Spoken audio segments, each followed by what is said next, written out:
that's just one of the things. You just know people sometimes don't want to talk about their experience in war, and I'm pretty sure some of them didn't want to talk about it. Did you bond with anybody when you were overseas and when you were serving? Do you have any friendships that have come out of your time in the military that you possibly even still have today? My late wife, I married a young girl in England. I was in 1959. Charles de Gaulle asked the American soldiers, military, to leave. Some of us had to leave, and rather than go back to the States, I extended my service to go to England. And I met a young lady there and got married in 1960. So, yes, I'm bonding quite a bit, I would think. What was her name? Her name was Vivian. Now, unfortunately, she passed away, and she is buried in Arlington because I'm going to be buried there. So. Wow. Well, tell us, did you have any children? Yes, two boys. One served in the Navy. The other one, after my wife always used to say, in 18 years of marriage, let me change that. In 16 years of marriage, we lived in 18 different places. The military tends to move you quite a bit. Oh my, do you think you could name all of those 18 places that you lived? If we have an hour or so, I might remember some of them. Do you have a favorite place that you lived after? Well, I fell in love with the Rockies when I was stationed at Maelstrom in Great Falls, Montana. So that was probably my favorite assignment. Absolutely. It seems like you've been a lot of places. Do you have a favorite place that really sticks out in your memory of being? I would say England, of course, where I met my wife, because when we got married, we came back to the States in 1960 and 61, actually. And I had a chance to go to Vietnam in 1963, and my commander asked me to go to Vietnam to help set up the weather service and the Air Force Weather Service. And I said, no, I think I'd rather go back to Europe. And he ended up getting me an assignment to England. So my wife and my young son at the time, well, two sons by that time, we went to England. So the thought of possibly having to leave your family, was that a scary thing to deal with before you decided to go to Europe instead? In 1970, yes, that was, my wife even suggested we could go to Canada. And of course I was a career man, so that wasn't even, she said that in jest, fortunately. And of course I went to Vietnam as a hawk. While I was there, I became a dove. So my experience in Vietnam, I thought didn't matter what the people would be under, what form of government, that I thought they were being mistreated under the South Vietnam government. I didn't think it would be any worse than the communists. Well, of course, that was proven wrong when, after we left Vietnam, millions of Vietnamese fled the regime that took over. So, what can you say? You said you went into Vietnam as a hawk and you transitioned to a dove. I thought we were doing the right thing. Tell us about your time there. How does that still impact you today, looking back, thinking about the people that you met and the things that you saw? Unfortunately, the year I was there, it was the start of the drawdown. We had a lot of problem with drugs. I saw a lot of people using drugs, and I was tested as soon as I got there by people that use drugs. They tested me and to see what I would say, and I said, keep it away from me, don't let me catch you. But then I had some other men in the organization who used to drink beer, and they would criticize the druggies. The druggies, of course, are criticizing the lifers, and so I said, I'm going to have to be the one to decide or keep them apart, shall we say. Because drugs were quite they were being used quite a bit over there. And a lot of people don't hear about the inside scoop that you have to share. I even turned a man into the Army who was dealing drugs. Right before I came back to the States, we had a man who, an Army driver assigned to us. For some reason, the Army didn't trust us to drive the trucks. They had to provide us with vehicles, but they also provided us with drivers. So every morning at 4 o'clock in the morning, I would be driven to my workstation and by an Army driver. There were 2 Army drivers assigned to us.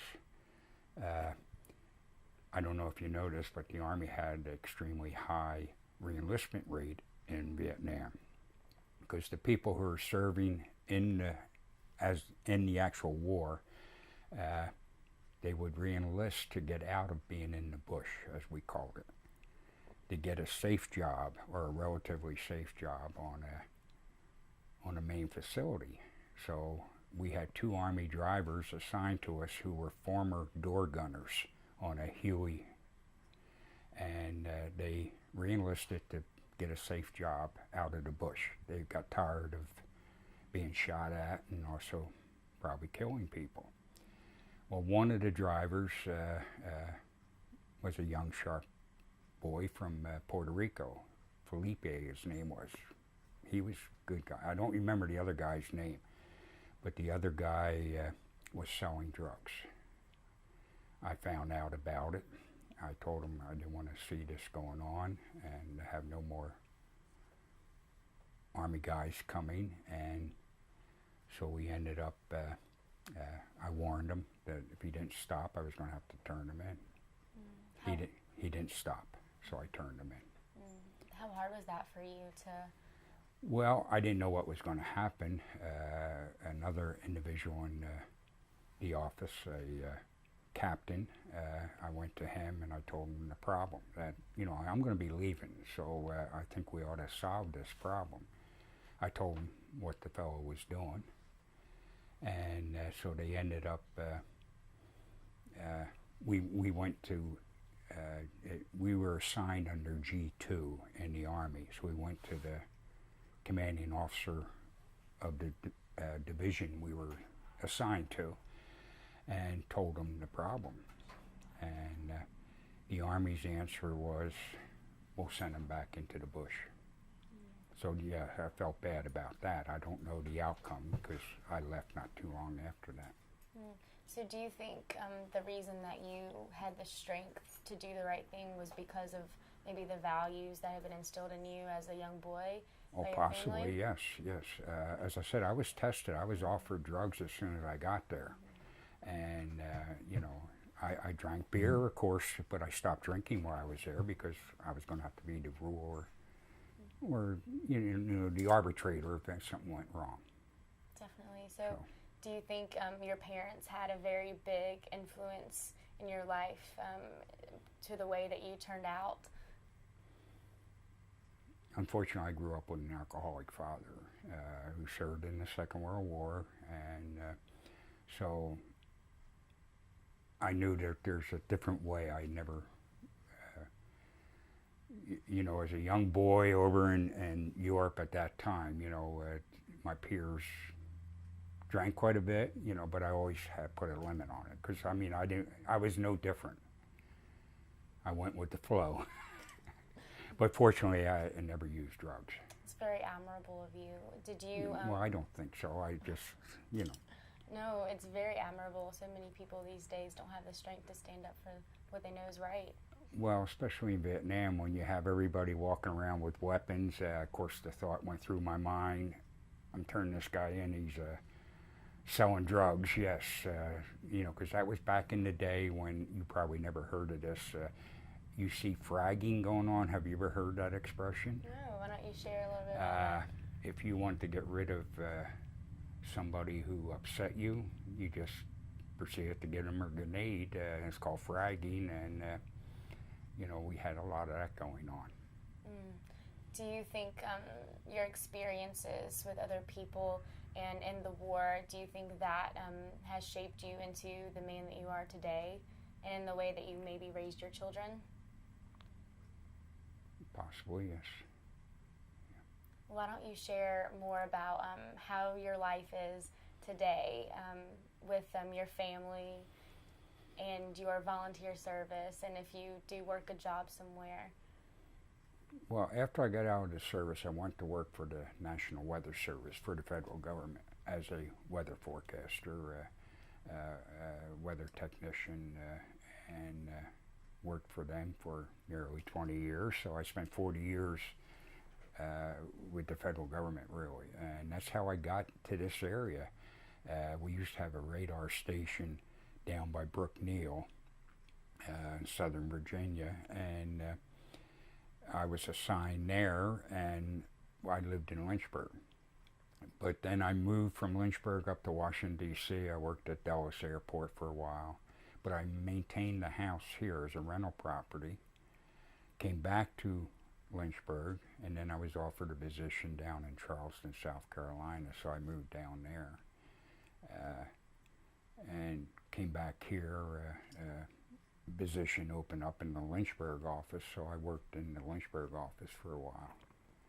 So, and then rather than move to Blacksburg when they consolidated the weather offices and put a new office over in Virginia Tech, Blacksburg area, rather than move, I went ahead and retired. So and I just stayed in this area. We're missing out on one good weatherman, I can tell you that. Well, I don't know about that. Why don't you walk us through the process of having a career as a weatherman? Not many people can say that they've done that, like I said before, and that's quite a unique job. So, what gave you the passion to want to pursue something like that even after you left the service? Well, since I was trained and a position was offered mainly in radar, it was mainly a radar meteorologist for a lot of years. But let me tell you a little something. I did work for a private weather organization in Bedford, Massachusetts. Surprisingly enough, Bedford, Massachusetts, back in 1961 to 63, for a private weather office as a part-time. On the weekends, and the man that I worked for, individual by the name of John Wallace, helped make the weather forecast for General Eisenhower for D-Day, and I think that's an amazing story in the sense to tell you about that. There were 3 weather teams that made the forecast. United States Army Air Corps weather team, a British meteorological team from the British Met Office, and then the British Navy also made part of the team. So there were 3 different weather groups, and they all argued and came up with the weather forecast, which they gave to a British Group Captain Stagg. He's the man who is credited with giving the weather forecast to Eisenhower, but it took 3 teams behind him. So he was the briefer, and then the 3 weather teams came up with the forecast after many hours of arguing on the weather forecast. So what other fun stories could you possibly share about weathermen behind the scenes? Well, we have to have broad shoulders because we take a lot of kidding when the weather forecast busts, and everybody gets a bust now and then. So. Absolutely. What would you say you think is the best quality about being a veteran? What would you say that you have taken away that you will never forget from this experience? I have a lot of good friends out here at the National D-Day Memorial, veterans who give tours here, and other people. There's not just veterans giving tours here. There's a former school teacher and people like that. That's quite an experience, a comradeship, I think. Have you come into contact with anybody who admires what you've done, and do you ever get to share with people the time that you had in the military, and do you ever cherish the title of veteran with anyone else? Well, being a former Vietnam veteran, you know, I didn't experience some of the problems some of the men coming back did back in the anti-wars problems that were going on in the country. I didn't experience that problem. So, but still, you can see the Vietnam veterans. You'll see two of them come together, and they'll see one another, and the first they'll see my hat, and they'll say, "Welcome home." Because they didn't get the welcome home some of them feel back in the 70s when the Vietnam War ended. And of course, look, today the veterans are celebrated now when they come home. But during the Vietnam era, with the sentiment here in the country, people just didn't have that feeling to recognize a veteran like they do today. So some of the veterans, I think, have a little feeling that way that they weren't recognized. I don't feel that because I didn't experience any of the problems coming back.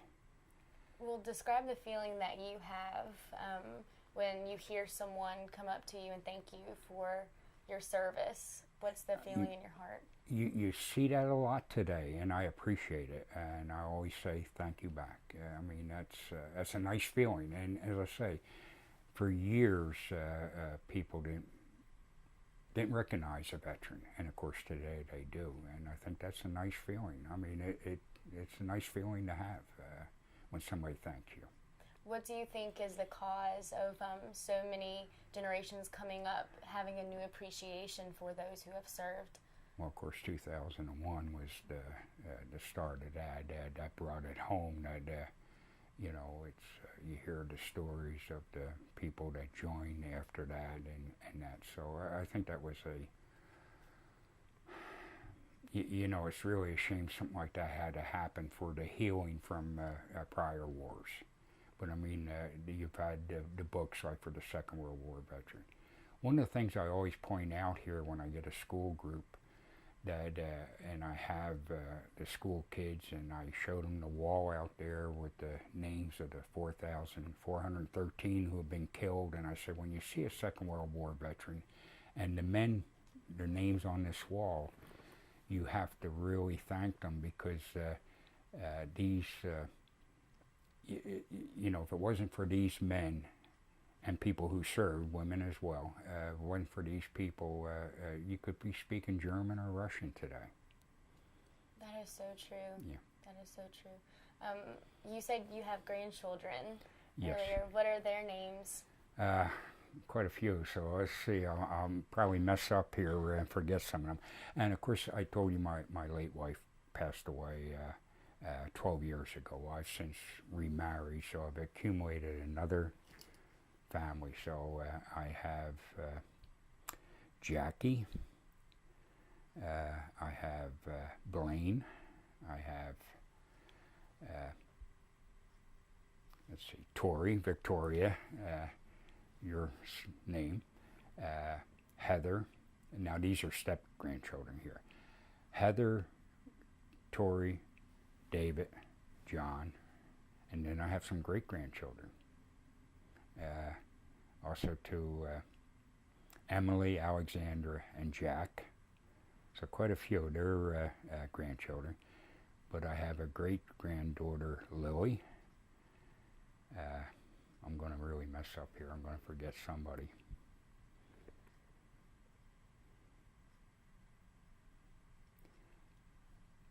Tristan. And I know I'm forgetting somebody. Oh, it's quite all right. I think we understand that you have a lot of joy in your life with these grandchildren and great-grandchildren. Does it bring you a lot of joy to share with them the things that you've gone through in life and to see them grow up with an appreciation for veterans like yourself? Well, surprisingly enough, none of them really asked. And I must admit, I had an uncle who was severely wounded at the Battle of the Bulge. And I grew up with him never saying anything, and me never asking. And found out at his funeral just a few years ago how he was wounded at the Battle of the Bulge. I grew up thinking he was wounded at D-Day. So, you know, it's something that you find a lot of people don't talk about. And this is the first time I've ever really talked about anything. So you would definitely encourage young people to ask anyone that they meet that could share some history with them and share a real life experience with them about what happened. Yes, definitely. And I think if the question comes out, or if the person asks, I think then the veteran might start talking. Well, My own experience, because I just don't talk about it. Occasionally I'll get people on the tour here, and I'll, might mention something. well, we certainly do appreciate you talking Well- to us today, and we just want to thank you so much again for your service, Sergeant McFarland. And if there's anything else that you'd like to share that comes to your mind, but we certainly do thank you, especially for volunteering here at the D-Day Memorial. That's a very special time, and it's a very special day, and I'm sure that you have so much reflection in your heart and mind about what you've been through and what this day means to you. Well, thank you for the opportunity to spill the beans, I guess. Absolutely, and we Yeah. certainly do hope that others will have the courage to ask anyone they come into contact with. Thank you. Thank you so much for your time. Once again, I'm Victoria Wood, and this is Sergeant Mac McFarland.